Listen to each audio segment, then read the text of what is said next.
Alright, welcome back everybody to another episode of Jude Talks the Truth, where today we're going to talk about the Washington Post and ethical journalism. Be sure to subscribe to the channel, press the like button and press the bell to receive notifications on when I upload next. And for now, enjoy the video.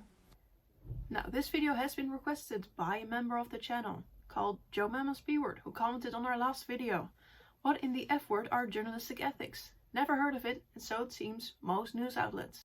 And you may be right, Joe Mama. It may seem that most journalists don't follow journalistic ethics. So today, we're going to highlight the 5 core principles of journalistic ethics, and then we're going to use some examples relating to the Washington Post to explain those. Before we get started, just a friendly reminder that you can also become part of the channel and have your requests be featured in the next Jude Talks video.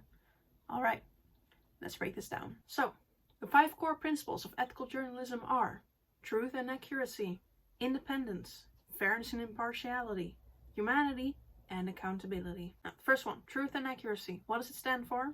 Pretty obvious.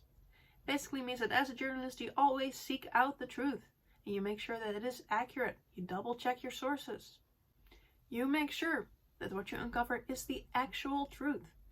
And truth doesn't care about your feelings. Even if you don't like it as a journalist, you have to report on it. You have to make sure that the public knows about it. Number 2, independence. What this means is that journalists should be independent.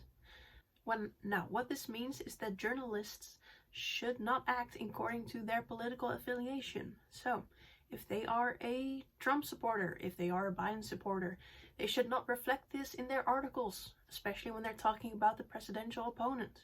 Number 3, fairness and impartiality. Now, everybody has a particular political affiliation. You can't go past that. But it should not prevent a journalist from doing their work and being impartial. 4, humanity.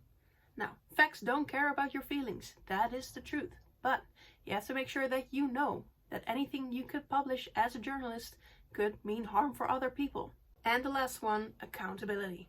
As a journalist, you have to stand behind your words, even when they sometimes may be wrong. Now, I've never made a mistake, but there have been journalists who have made mistakes. And if you want to follow the ethics, then you have to acknowledge all your wrongdoings. So, these have been the 5 core principles of journalistic ethics. Just a friendly reminder, all of my sources can be found down below. Now, what you need to know about the Washington Post is that it is a left-leaning newspaper. What this means is that they will generate more articles with more left-based opinions. Don't just take it from me. There are multiple studies that show that it is a more left-leaning newspaper. But not just that. It is public knowledge that the CEO and the chief editor are Democrats. Now, in 2021, a journalist by the name of Amy Gardner posted an article about former President Donald J. Trump, where she quoted him as to have said, "Find the fraud," to the Georgia elections investigator. What she did is she put an interpretation as a direct quote of what Donald Trump would have said. But, in fact, he did not say these words. So she made a grave. Now, what she did wrong, according to the journalistic ethics, is not report the truth. She did have the right source, but she did not accurately represent that source. One thing she did right is hold herself accountable. But even there are some mishaps, because a whole 2 months later is when the correction showed up.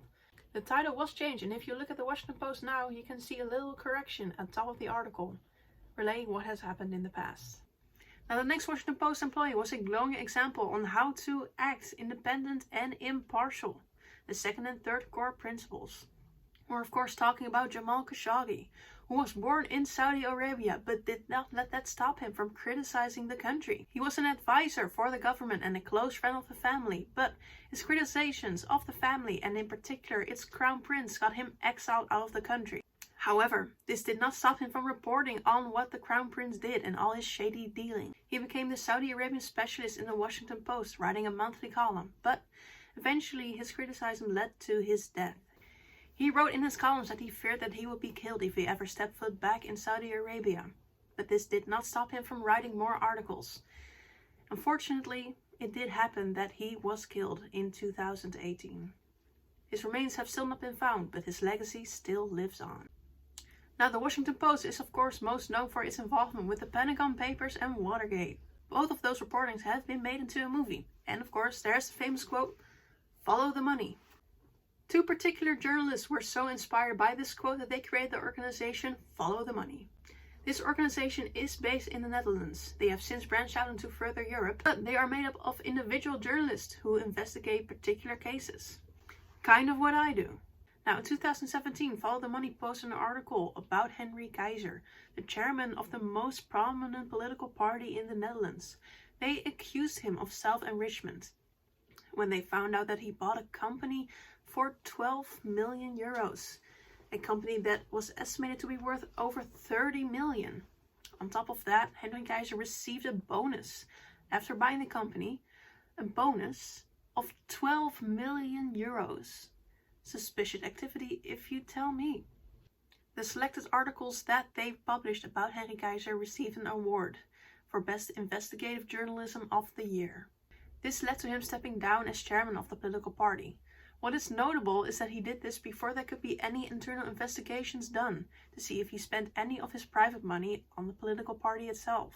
This, however, did not stop a criminal investigation to get started. While Follow the Money did an excellent job of seeking out the truth, they did speculate a lot about what those dealings could have meant for him, which might not have been the truth. Furthermore, it may have even harmed him because only 2 years after he stepped down, he died. The organization does hold itself accountable because they keep reporting on the issue, keep reporting on the criminal trial even after he has died. So, this has been my interpretation of ethical journalism, also highlighting some of the criticism that came from Washington Post. I hope you enjoyed this video and please leave a like, subscribe, and I'll see you next week for the next JudeTalks video.